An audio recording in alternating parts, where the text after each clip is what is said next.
नमस्ते दोस्तों, आज के इस ट्रांसपोर्ट इन प्लांट्स चैप्टर में आप सबका स्वागत है। दोस्तों, ये चैप्टर लंबा होने के कारण हमने इस चैप्टर को कुछ पार्ट्स में डिवाइड किया है, जिसमें ये आपका पहला पार्ट है। अपने आसपास बहुत सारे पेड़ पौधे हैं, कुछ छोटे तो कुछ बड़े पौधे हैं। क्या आपने कभी सोचा है इतने ऊंचे पेड़ पर, उनके टॉप पर पानी कैसा पहुंचता होगा? नहीं सोचा है तो ज़रा सोच के देखिए। क्या आपने सोचा है कौन कौन से सब्सटेंसेस एक सेल से दूसरे सेल में मूव होते हैं, किस तरह होते हैं और क्यों होते हैं? आपको ये भी प्रश्न सताता होगा कि क्या सभी सब्सटेंसेस सिमिलर डायरेक्शन में मूव होते हैं, सिमिलर वे से मूव होते हैं, या कुछ सब्सटेंसेस को मूव करने के लिए एनर्जी की भी ज़रूरत रहती है? तो चलिए इस वीडियो में हम आपके इन्हीं सभी सवालों का उत्तर देने का प्रयास करेंगे। हमारे बॉडी में एक जगह से दूसरी जगह फूड ले जाने के लिए सर्कुलेटरी सिस्टम है, पर प्लांट्स में तो इस तरह की कोई सर्कुलेटरी सिस्टम है नहीं। तो प्लांट्स ये सब्सटेंसेस किस तरह एक जगह से दूसरी जगह लेके जाती है, ये जानने से पहले हमें जानना चाहिए कि प्लांट्स क्या क्या लेके जाते हैं। प्लांट्स की रूट्स ये वाटर ऑब्जर्व करती है और ये water plant through stem, leaves या बाकी पार्ट्स में लेके जाता है जो टॉप रीजन पर होती है। इसके सिवाय लीव्स में फूड्स तैयार होता है जो रूट्स या बाकी पार्ट्स को सप्लाई किया जाता है। तो इसका मतलब है कि plants water, mineral nutrients, food और प्लांट ग्रोथ रेगुलेटर्स कैरी करता है। प्लांट्स को कभी कभी न्यूट्रिएंट्स शॉर्ट डिस्टेंस तक लेके जाना होता है, तो कभी ये न्यूट्रिएंट्स लॉन्ग डिस्टेंस तक लेके जाना होता है। जब कोई न्यूट्रिएंट्स शॉर्ट डिस्टेंस तक लेके जाना होता है तो उसको हम शॉर्ट डिस्टेंस ट्रांसपोर्ट कहते हैं, या कोई न्यूट्रिएंट हमें लॉन्ग डिस्टेंस पर लेके जाना होता है तो उसको हम लॉन्ग डिस्टेंस ट्रांसपोर्ट कहते हैं। अभी यदि हमें सब्सटेंसेस शॉर्ट डिस्टेंस पर लेके जाने हैं तो उसके लिए हमें तीन मैकेनिज्म है। पहला मैकेनिज्म है डिफ्यूजन, दूसरा है साइटोप्लाज्मिक स्ट्रीमिंग और तीसरा है एक्टिव ट्रांसपोर्ट। पर यदि हमें कुछ सब्सटेंसेस लॉन्ग डिस्टेंस पर लेके जाने हैं या उनका ट्रांसलोकेशन करना है तो उसके लिए हमें वैस्कुलर टिश्यू की ज़रूरत है, और ये वैस्कुलर टिश्यू है जाइलम और फ्लोएम। तो यहाँ पे हमने जाना है कि कौन से सब्सटेंसेस मूव होते और उनको शॉर्ट डिस्टेंस पर या लॉन्ग डिस्टेंस पर किस तरह कैरी किया जा सकता है। अभी हम जानना चाहेंगे कि जब ये सब्सटेंसेस फ्लो होते तो उनका डायरेक्शन कौन सा होता है। अभी ये सब्सटेंसेस एक ही डायरेक्शन में फ्लो हो सकते हैं, या कुछ सब्सटेंसेस एक से ज़्यादा दिशा में फ्लो हो सकते हैं। कुछ सब्सटेंसेस तो ऐसे भी जिनका स्ट्रिक्टली पोलराइज्ड फ्लो होता है, मतलब कि वो सिंथेसिस की जगह से केवल एक ही डायरेक्शन में फ्लो होते हैं। जो रूटेड प्लांट्स है उनमें वाटर और मिनरल्स का फ्लो यह यूनिडायरेक्शनल रहता है, मतलब वो रूट से शूट की तरफ मूव करते हैं। पर जो ऑर्गेनिक न्यूट्रिएंट्स है या मिनरल न्यूट्रिएंट्स है उनका फ्लो मल्टी डायरेक्शनल रहता है। ऑर्गेनिक कंपाउंड जो है वो फोटोसिंथेटिक लीव्स में तैयार होते हैं और प्लांट के अदर पार्ट्स में कैरी किए जाते हैं, जिसमें स्टोरेज ऑर्गन्स भी शामिल है। ये स्टोरेज ऑर्गन से जब ज़रूरत हो तो फिर से ये सब्सटेंसेस पहले पार्ट में रीएक्सपोर्ट किए जा सकते हैं। जो मिनरल न्यूट्रिएंट्स है वो रूट द्वारा ऑब्जर्व किए जाते हैं और प्लांट के अपवर्ड डायरेक्शन में, जैसे कि स्टेम, लीव्स या ग्रोइंग रीजन्स में कैरी किए जाते हैं। पर जब प्लांट का कोई पार्ट सेंसस हो जाता है, मतलब उसकी डेथ हो जाती है, तो ये न्यूट्रिएंट्स उस रीजन से विड्रॉ किए जाते हैं और जो ग्रोइंग पार्ट्स है उसमें कैरी किए जाते हैं। प्लांट ग्रोथ रेगुलेटर और कुछ केमिकल सिग्नल्स का फ्लो हमें पोलराइज या यूनिडायरेक्शनल मिलता है, मतलब वो जिस पार्ट में सिंथेसाइज होते वहाँ से जहाँ उनको यूटिलाइज करना है, उनका यूसेज है, उस पार्ट में कैरी किए जाते हैं। दोस्तों, इस वीडियो में हम केवल शॉर्ट डिस्टेंस ट्रांसपोर्ट किस तरह किया जाता है वही देखेंगे। शॉर्ट डिस्टेंस ट्रांसपोर्ट का यदि हम मैकेनिज्म देखते हैं तो उसके लिए हमें दो प्रकार के मैकेनिज्म मिलते हैं। एक को हम कहते हैं पैसिव ट्रांसपोर्ट और दूसरा है एक्टिव ट्रांसपोर्ट। पैसिव ट्रांसपोर्ट फिर हम सिंपल डिफ्यूजन या फैसिलिटेटेड डिफ्यूजन में डिवाइड करते हैं। यहाँ पे आप देख सकते हैं कि ये अलग अलग मैकेनिज्म किस तरह कैरी आउट किए जाते हैं। घबराओ नहीं, हम आपको ये पूरा मैकेनिज्म डिटेल में समझा के देंगे। आपने निसर्ग में देखा ही होगा कि कुछ वाटरफॉल्स में ऊपर से नीचे पानी गिरता है। ये पानी नीचे गिरने के लिए कोई एनर्जी की ज़रूरत नहीं होती है, तो जिधर उसका कॉन्सेंट्रेशन ज़्यादा है उधर से ये पानी, जिधर उसका कॉन्सेंट्रेशन कम है या प्रेशर के हिसाब से वो पानी नीचे आता है। मतलब पैसिव ट्रांसपोर्ट के लिए हमें किसी एनर्जी को एक्सपेंड करने की ज़रूरत नहीं होती है। पैसिव ट्रांसपोर्ट जो है हमने जैसे कहा है कि दो प्रकार में डिवाइड किया है, सिंपल डिफ्यूजन और फैसिलिटेटेड डिफ्यूजन। पहले हम सिंपल डिफ्यूजन क्या है ये देखेंगे। यहाँ पे हमने लिखा है कि सेल में सिंपल डिफ्यूजन किस तरह होता है। ये सेल की आउटर साइड है और ये सेल की इनर साइड है। दोनों के बीच में ये दोनों को सेपरेट करने वाला ये सेल मेम्ब्रेन है। फॉर एग्जांपल किसी साल्ट का या किसी सब्सटेंस का कॉन्सेंट्रेशन बाहर ज़्यादा है और अंदर कम है, तो ये सब्सटेंसेस ये प्लाज्मा मेम्ब्रेन के थ्रू मूव हो सकते हैं। उनको मूव करने के लिए किसी भी प्रकार की एनर्जी एक्सपेंड करने की ज़रूरत नहीं होती है। जब सिंपल डिफ्यूजन होता है उस समय पे सॉल्यूट्स केवल हायर कॉन्सेंट्रेशन से लोअर कॉन्सेंट्रेशन की तरफ मूव होते हैं, मतलब वो across the concentration gradient move होते हैं। ये सब्सटेंसेस रैंडमली अलग अलग डायरेक्शन में मूव होने के बावजूद भी वो कॉन्सेंट्रेशन के हिसाब से हायर कॉन्सेंट्रेशन से लोअर कॉन्सेंट्रेशन की तरफ ही मूव करते हैं। इसी कारण हमें डिफ्यूजन में डायरेक्टेड मूवमेंट ऑफ सब्सटेंसेस मिलती है। पार्टिकल्स का डिफ्यूजन होते समय वो बहुत ही स्लोली और लिविंग सिस्टम के इंडिपेंडेंट, मतलब लिविंग सिस्टम के सिवाय भी हो सकता है। मतलब डिफ्यूजन होने के लिए हमेशा हमें लिविंग ऑर्गेनिज्म की ही ज़रूरत नहीं है। डिफ्यूजन की प्रोसेस हमें गैसेस के लिए या लिक्विड्स के लिए मिलती है, पर सॉलिड डिफ्यूज नहीं होते तो सॉलिड में हमें डिफ्यूजन मिलता है। दोस्तों आपको ये जानना बहुत ही ज़रूरी है कि प्लांट्स में जो गैसियस पार्टिकल्स है वो केवल डिफ्यूजन की मदद से ही मूव करते हैं। जो डिफ्यूजन की रेट है उसको कौन कौन से फैक्टर अफेक्ट करते हैं, तो उसको अफेक्ट करने वाले फैक्टर इस तरह। पहला है ग्रेडियंट ऑफ कॉन्सेंट्रेशन। ग्रेडियंट का क्या मतलब होता है? ग्रेडियंट मतलब डिफरेंस। यदि हमें डिफ्यूजन करना है तो आपके पास सेल के इनर साइड और सेल के आउटर साइड में कॉन्सेंट्रेशन में कितना डिफरेंस है ये भी महत्वपूर्ण है। दूसरा फैक्टर अफेक्ट करने वाला है परमेबिलिटी ऑफ द मेम्ब्रेन।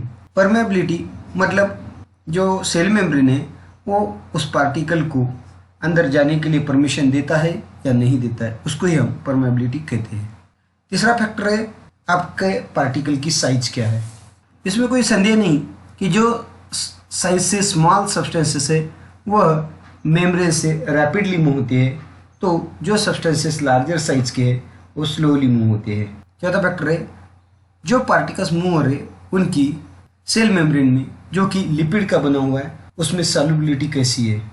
जो सब्सटेंसेस लिपिड में सॉल्युबल है वो मेम्ब्रेन से फास्ट मूव हो सकते हैं। जो सब्सटेंसेस हाइड्रोफिलिक है वह मेम्ब्रेन से इजीली पास नहीं हो सकती है। उनकी मूवमेंट कैरी आउट करने के लिए हमें कुछ पर्टिकुलर प्रकार के प्रोटीन्स की ज़रूरत होती है। अगला फैक्टर है टेम्परेचर। मेम्ब्रेन की फ्लूइडिटी ये टेम्परेचर के ऊपर डिपेंड होने के कारण टेम्परेचर भी हमें मेम्ब्रेन के थ्रू डिफ्यूजन करने के लिए बहुत ही महत्वपूर्ण फैक्टर है। और आखिरी फैक्टर है प्रेशर। आपके जो पार्टिकल्स डिफ्यूज हो रहे, मूव हो रहे, उनके ऊपर जो प्रेशर है, यदि वो प्रेशर ज़्यादा होगा तो पार्टिकल्स फास्ट मूव होंगे और यदि वो प्रेशर कम होगा तो वो पार्टिकल्स स्लोली मूव होंगे। तो इस तरह आपने जाना है कि प्लांट्स में डिफ्यूजन की प्रोसेस, सिंपल डिफ्यूजन की प्रोसेस किस तरह होती है। अभी दोस्तों आपको एक टंकी से दूसरे टंकी में पानी लेके जाना है।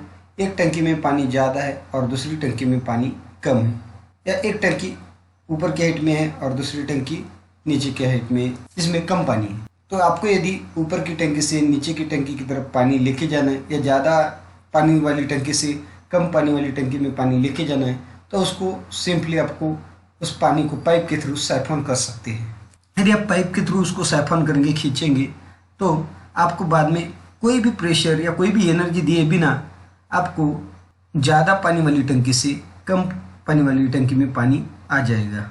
यहाँ पे आपको दो ही चीज़ों की ज़रूरत है। एक तो आपको एक टंकी में ज़्यादा पानी होना है, दूसरी टंकी में कम होना है, और दूसरी चीज़ है कि ये पानी क्या एक टंकी से दूसरी टंकी में ले जाने के लिए आपको पाइप की ज़रूरत है। फैसिलिटेटेड डिफ्यूजन भी कुछ इसी तरीका होता है। यहाँ पे फैसिलिटेटेड डिफ्यूजन करते समय आपको ज़रूरत लगती है वो सेल के एक तरफ पार्टिकल्स की ज़्यादा कॉन्सेंट्रेशन की और दूसरी तरफ लो कॉन्सेंट्रेशन की। जिस तरह आपने उधर पाइप का यूज किया है, उसी तरह आप फैसिलिटेटेड डिफ्यूजन में पाइप के बजाय कुछ प्रोटीन्स का यूज कर सकते हैं, जिसको हम कैरियर प्रोटीन्स या ट्रांसपोर्टर कहते हैं।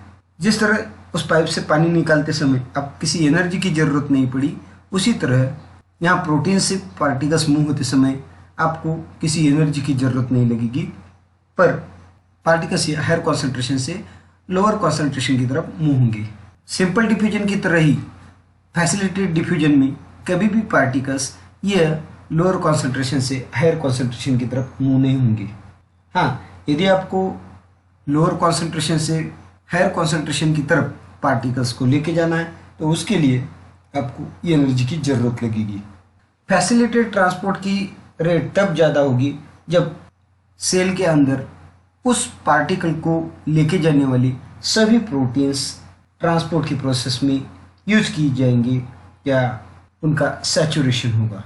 दोस्तों, फैसिलिटेटेड डिफ्यूजन ये बहुत ही स्पेसिफिक होता है। मतलब किसी पर्टिकुलर प्रोटीन से आप किसी पर्टिकुलर पार्टिकल्स को ही कैरी कर सकते हैं, उस प्रोटीन से आप दूसरे किसी भी पार्टिकल्स को कैरी नहीं कर सकते। उसके सिवाय ये प्रोटीन्स कुछ एक्टिवेटर्स या इनहिबिटर्स के लिए भी सेंसिटिव होते हैं। ये प्रोटीन्स मेम्ब्रेन में चैनल्स तैयार करते हैं, जिसके थ्रू मॉलिक्यूल्स पास होते हैं। इसमें से कुछ चैनल्स ऑलवेज ओपन रहते हैं, तो कुछ हम ओपन या क्लोज भी कर सकते हैं। मतलब कुछ चैनल को हमारा मेम्ब्रेन ऑपरेट करता है। इसमें से कुछ चैनल्स यह साइज से बड़े होने के कारण वैरायटी ऑफ मॉलिक्यूल्स को मेम्ब्रेन के थ्रू क्रॉस करते हैं। ऐसे बड़े चैनल्स को हम पोरिन्स कहते हैं। मतलब पोरिन्स ये ऐसे प्रोटीन्स का समूह है जो लार्ज साइज के मेम्ब्रेन में पोर्स तैयार करता है। पोरिन्स हमें प्लास्टिड, माइटोकॉन्ड्रिया या कुछ बैक्टीरिया में भी देखने को मिलते हैं, जिसके थ्रू कुछ स्मॉल साइज के प्रोटीन्स तक पास हो सकते हैं। यहाँ पे आप देख सकते हैं कि जो सेल के बाहर के मॉलिक्यूल्स है, वो जो ट्रांसपोर्ट करने वाला कैरियर प्रोटीन है उसको बाइंड करते हैं और उसके बाद ये प्रोटीन रोटेट हो जाता है, जिसके कारण ये मॉलिक्यूल्स सेल के अंदर आ सकते हैं। वाटर को कैरी करने वाले बड़े चैनल्स को हम वाटर चैनल्स कहते हैं। ये वाटर चैनल्स तकरीबन 8 प्रकार के डिफरेंट एक्वापोरिन्स से बने होते हैं।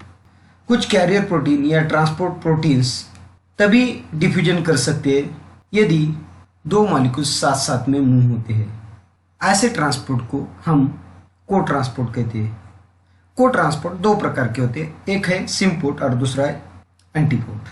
सिम्पोर्ट में दोनों मॉलिक्यूल्स मेम्ब्रेन को क्रॉस करते समय एक ही डायरेक्शन में मूव होते हैं, जैसे कि हमने यहाँ पे दिखाया है कि ए और बी मॉलिक्यूल साथ साथ में ही मूव हो रहे हैं। उसी तरह एंटीपोर्ट में एक मॉलिक्यूल सेल के अंदर जाता है तो दूसरा मॉलिक्यूल सेल के बाहर जाता है। यहाँ पे हमने दिखाया है कि ये मॉलिक्यूल ये सेल के अंदर जा रहा है तो बी मॉलिक्यूल ये सेल के बाहर जा रहा है। इसको हम एंटीपोर्ट कहते हैं। मतलब ये और बी मॉलिक्यूल्स ये एक दूसरे के अपोजिट डायरेक्शन में मूव हो रहे हैं। जब कोई मॉलिक्यूल सेल के अंदर एंट्री करता है और वो दूसरे किसी भी मॉलिक्यूल के ऊपर डिपेंड नहीं रहता है, तो ऐसे ट्रांसपोर्ट को हम यूनिपोर्ट कहते हैं। यहाँ पे आप देख सकते हैं कि ये मॉलिक्यूल सेल के अंदर जा रहा है और उसको अंदर जाने के लिए किसी भी दूसरे मॉलिक्यूल की जरूरत नहीं, जैसे कि सिम्पोर्ट या एंटीपोर्ट में थी। शॉर्ट डिस्टेंस ट्रांसपोर्ट का तीसरा मैकेनिज्म है एक्टिव ट्रांसपोर्ट। दोस्तों, यदि आपको किसी कुएं से पानी खींचना है तो उसके लिए आपको बाल्टी का यूज करना पड़ेगा या कोई मोटर पंप का यूज करना पड़ेगा। यदि आप बाल्टी का यूज करते हैं तो मस्कुलर एनर्जी देके आप पानी ऊपर ले सकते हैं, या किसी मोटर पंप का आप यूज करते हैं तो उसके लिए आप इलेक्ट्रिक एनर्जी का यूज करते हैं। मतलब यहाँ पे आपको एनर्जी की ज़रूरत रिक्वायर है। किसी मॉलिक्यूल को ट्रांसपोर्ट करने के लिए एनर्जी की रिक्वायरमेंट रहती है तो उसको हम एक्टिव ट्रांसपोर्ट कहते हैं। पैसिव ट्रांसपोर्ट में हमें किसी भी प्रकार की एनर्जी की ज़रूरत नहीं थी। तो चलो यहाँ पे हम जान लेंगे कि एक्टिव ट्रांसपोर्ट क्या होता है। एक्टिव ट्रांसपोर्ट में हमें एनर्जी की सख्त ज़रूरत है। यहाँ पे जो भी मॉलिक्यूल्स ट्रांसपोर्ट होते हैं वो लोअर कॉन्सेंट्रेशन से हायर कॉन्सेंट्रेशन की तरफ मूव किए जाते हैं। मतलब जिधर मॉलिक्यूल कम है उससे जिधर मॉलिक्यूल ज़्यादा है उस तरफ इन पार्टिकल्स की मूवमेंट होती है, जिसको हम मॉलिक्यूल की movement against the concentration gradient हो रही ऐसा कह सकते हैं। दोस्तों, फैसिलिटेड डिफ्यूजन की तरह ही एक्टिव ट्रांसपोर्ट ये कुछ मेम्ब्रेन में प्रेजेंट रहने वाले कुछ स्पेसिफिक प्रोटीन के द्वारा किया जाता है। इन्हीं प्रोटीन्स को हम एक्टिव ट्रांसपोर्टर या पंप कहते हैं। तो इसका मतलब यही हुआ कि फैसिलिटेड डिफ्यूजन हो या एक्टिव ट्रांसपोर्ट हो, इनमें कुछ मेम्ब्रेन में प्रेजेंट रहने वाले प्रोटीन्स महत्वपूर्ण रोल अदा करते हैं। एक्टिव ट्रांसपोर्ट करने वाले प्रोटीन्स को हम पंप कहते हैं। दूसरी भाषा में पंप ऐसे प्रोटीन्स है जिनको मॉलिक्यूल को कैरी करने के लिए एनर्जी की जरूरत रहती है। एनर्जी की मदद से ये प्रोटीन्स मॉलिक्यूल के लो कॉन्सेंट्रेशन से मॉलिक्यूल के हायर कॉन्सेंट्रेशन तक उनको मूव कर सकते हैं, जिसे हम अपहिल ट्रांसपोर्ट कहते हैं। एक्टिव ट्रांसपोर्ट तब मैक्सिमम रहता है जब एक्टिव ट्रांसपोर्ट में इन्वॉल्व होने वाले सभी प्रोटीन्स सैचुरेट हो जाते हैं। एंजाइम की तरह एक्टिव ट्रांसपोर्ट में इन्वॉल्व होने वाले या फैसिलिटेड डिफ्यूजन में इन्वॉल्व होने वाले कैरियर प्रोटीन्स ये बहुत ही स्पेसिफिक रहते हैं और यह कुछ इनहिबिटर्स को सेंसिटिव रहते हैं।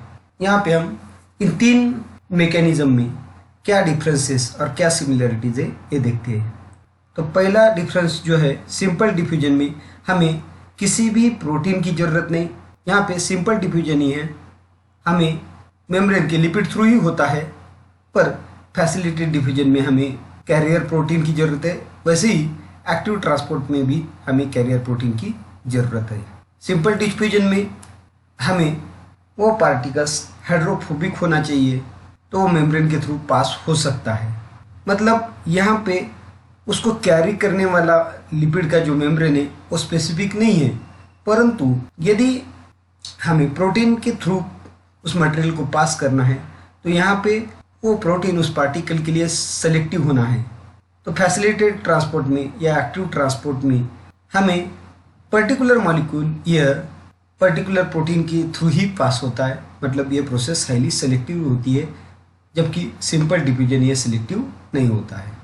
जब हम सिंपल डिफ्यूजन करते हैं तो इसमें सैचुरेशन नहीं होता है, पर फैसिलिटेटेड डिफ्यूजन में या एक्टिव ट्रांसपोर्ट में सैचुरेशन होना तय है। सिंपल डिफ्यूजन या फैसिलिटेटेड डिफ्यूजन में हमें अपहिल ट्रांसपोर्ट देखने को नहीं मिलता है, मतलब लोअर कॉन्सेंट्रेशन से हायर कॉन्सेंट्रेशन की तरफ पार्टिकल्स मूव नहीं करते, जबकि एक्टिव ट्रांसपोर्ट में हमें पार्टिकल्स लोअर कॉन्सेंट्रेशन से हायर कॉन्सेंट्रेशन की तरफ मूव करते हैं। सबसे महत्वपूर्ण डिफरेंस ये है कि सिंपल डिफ्यूजन या फैसिलिटेटेड ट्रांसपोर्ट में हमें एटीपी की ज़रूरत नहीं होती है, पर एक्टिव ट्रांसपोर्ट के लिए हमें कंपल्सरी एटीपी की ज़रूरत लगती ही है। तो चलो यहाँ पे हम कुछ प्रीवियस ईयर नीट में आए हुए क्वेश्चन देखेंगे। दोस्तों, यह नीट 2019 का क्वेश्चन है। What is the direction of movement of sugar in phloem. अभी देखो दोस्तों, शुगर ये तो फोटोसिंथेसिस की प्रोसेस में तैयार होता है और यह रूट के लिए भी चला जाता है। जो नई लीव्स है जिसमें फोटोसिंथेसिस नहीं होती है वहाँ पे भी चला जाता है, या यह अलग अलग स्टोरेज ऑर्गन्स में भी चला जाता है। मतलब शुगर जो है फ्लोएम में मल्टी डायरेक्शनल रहती है। बस यहाँ पे हम देखेंगे ये ऑप्शन है या नहीं। पहला ऑप्शन है बाय डायरेक्शनल, दूसरा ऑप्शन है नॉन मल्टी डायरेक्शनल, तीसरा ऑप्शन है अपवर्ड, चौथा ऑप्शन है डाउनवर्ड। दोस्तों, यहाँ पे नॉन मल्टी डायरेक्शनल लिखा है, इसका मतलब पार्टिकल्स की मूवमेंट यह बाय डायरेक्शनल रहती है। तो चलो उत्तर क्या है देखते हैं। एकदम सही उत्तर है, पार्टिकल्स की मूवमेंट बाय डायरेक्शनल होती है। यह क्वेश्चन नीट 2019 का है। The main difference between active and passive transport across cell membrane is. इसके ऑप्शन इस तरह थे। पहला, passive transport is non selective whereas active transport is selective. दूसरा था, passive transport requires a concentration gradient across a biological membrane whereas active transport require energy to move solute. तीसरा difference था, passive transport is confined to anionic carrier proteins whereas active transport is confined to cationic channel. और चौथा जो statement था, active transport occurs more rapidly than passive transport. दोस्तों इन सभी statement से एकदम करेक्ट स्टेटमेंट है दूसरी, जो है passive transport requires a concentration gradient across a biological membrane, जबकि एक्टिव ट्रांसपोर्ट करते समय हमें उस सॉल्यूट की मूवमेंट करने के लिए ये एनर्जी की जरूरत है। तो देखते हैं हम करेक्ट आंसर क्या है। बराबर हमारा सेकंड आंसर ही करेक्ट है। नीट 2019 में आया हुआ ये प्रश्न भी हम देखते हैं। Which of the following is not a feature of the active transport of solute in plants. Active transport में नीचे दिया हुआ कौन सा फीचर नहीं है? तो यहाँ पे हम फीचर्स देखते हैं। पहला ऑप्शन है occurs against the concentration gradient. Active transport against the concentration gradient ही होता है, तो ये तो आंसर नहीं हो सकता है। दूसरा आंसर है नॉन सेलेक्टिव। देखो एक्टिव ट्रांसपोर्ट सेलेक्टिव होता है। हमने कहा है कि जिस तरह एंजाइम सेलेक्टिव रहते हैं, स्पेसिफिक रहते हैं, वैसे एक्टिव ट्रांसपोर्ट भी सेलेक्टिव होता है। तो यहाँ पे हमें कौन सा फीचर एक्टिव ट्रांसपोर्ट का नहीं है कहा गया है, तो ये फीचर एक्टिव ट्रांसपोर्ट का नहीं है। हम बाकी के भी दो ऑप्शन देखते हैं। ऑकर्स थ्रू मेम्ब्रेन, हाँ एक्टिव ट्रांसपोर्ट जो मेम्ब्रेन में प्रोटीन्स है उसके थ्रू ही मिलता है। चौथा है रिक्वायर्स एटीपी। यस, ये एक्टिव ट्रांसपोर्ट होने के लिए हमें एटीपी की रिक्वायरमेंट भी लगती है, तो हमारा आंसर रहेगा नॉन सेलेक्टिव नेचर। नीट 2022 में पूछा गया ये प्रश्न है which of the following statement above facilitated diffusion is incorrect. मतलब फैसिलिटेड डिफ्यूजन पर आधारित कौन सी स्टेटमेंट गलत है? तो चलो हम स्टेटमेंट देखते हैं। पहला ऑप्शन है special proteins of the membrane help in this process. हाँ, कुछ स्पेशल टाइप के प्रोटीन जो मेम्ब्रेन में प्रेजेंट रहते हैं ये प्रोसेस के लिए हेल्प करते हैं। हमें इनकरेक्ट स्टेटमेंट ढूंढनी है, ये तो करेक्ट स्टेटमेंट है। दूसरी स्टेटमेंट है pores are involve in this process. Facilitated diffusion जो है उसमें एक्वापोरिस भी आते हैं। लार्ज साइज के जो चैनल्स है उसी को ही हम पोरिस कहते हैं, जो माइटोकॉन्ड्रिया, प्लास्टिडिया, बैक्टीरिया में प्रेजेंट रहते हैं। तो ये भी स्टेटमेंट फैसिलिटेड डिफ्यूजन के लिए करेक्ट ही है। तीसरा ऑप्शन था movement of molecule occurs against the concentration gradient. देखो फैसिलिटेड डिफ्यूजन में मॉलिक्यूल की मूवमेंट अक्रॉस द ग्रेडियंट होती है, ना कि अगेंस्ट द कॉन्सेंट्रेशन ग्रेडियंट होती है, तो ये स्टेटमेंट इनकरेक्ट है। चौथा ऑप्शन था ATP is not required for this process. हाँ भाई, हमको यहाँ पे फैसिलिटेड डिफ्यूजन के लिए एटीपी की ज़रूरत नहीं है। ये प्रोसेस होने के लिए हमें कुछ स्पेसिफिक कैरियर प्रोटीन की ज़रूरत है, पर एटीपी की ज़रूरत नहीं, क्योंकि ये पैसिव ट्रांसपोर्ट का प्रकार है। तो देखते हैं करेक्ट आंसर क्या है। हाँ बिल्कुल सही है, हमने सही तरीके से सोचा है। नीट 2022 का ये अगला क्वेश्चन है when a carrier protein facilitate the movement of two molecules across the membrane in same direction it is called as. दोस्तों जब दो मॉलिक्यूल्स साथ साथ जाते हैं तो उसको हम को ट्रांसपोर्ट कहते हैं। अभी वो मॉलिक्यूल्स एक भी डायरेक्शन में जा सकते हैं या अपोजिट डायरेक्शन में जाते हैं। यदि वो दोनों मॉलिक्यूल साथ साथ ट्रांसपोर्ट होते हैं और एक ही डायरेक्शन में जाते हैं तो उसको हम सिम्पोर्ट कहते हैं, और यदि वो अपोजिट डायरेक्शन में जाते हैं तो उसे हम एंटीपोर्ट कहते हैं। तो चलो हम ऑप्शन देखते हैं। पहला ऑप्शन है यूनिपोर्ट, दूसरा ऑप्शन है ट्रांसपोर्ट, तीसरा ऑप्शन है एंटीपोर्ट और चौथा ऑप्शन है सिम्पोर्ट। तो करेक्ट आंसर तो सिम्पोर्ट ही होना है। यस, हमारा आंसर करेक्ट है। अभी देखते हैं नीट 2023 का एक question. Movement and accumulation of ions across A membrane against their concentration gradient can be explained bye. तो हम इसके पहले ऑप्शन देखते हैं। पहला ऑप्शन है एक्टिव ट्रांसपोर्ट, दूसरा ऑप्शन है ऑस्मोसिस, तीसरा ऑप्शन है फैसिलिटेड डिफ्यूजन और चौथा है पैसिव ट्रांसपोर्ट। दोस्तों जब हमें किसी आयंस की मूवमेंट उसके कॉन्सेंट्रेशन ग्रेडियंट के अगेंस्ट करनी है तो उसके लिए हमें एक्टिव ट्रांसपोर्ट की ज़रूरत रहती है। तो इसका करेक्ट आंसर तो होना है एक्टिव ट्रांसपोर्ट। राइट, हमारा आंसर सही है। दोस्तों आपने हमारा ये वीडियो बहुत ही शांतता से सुना है, इसलिए धन्यवाद।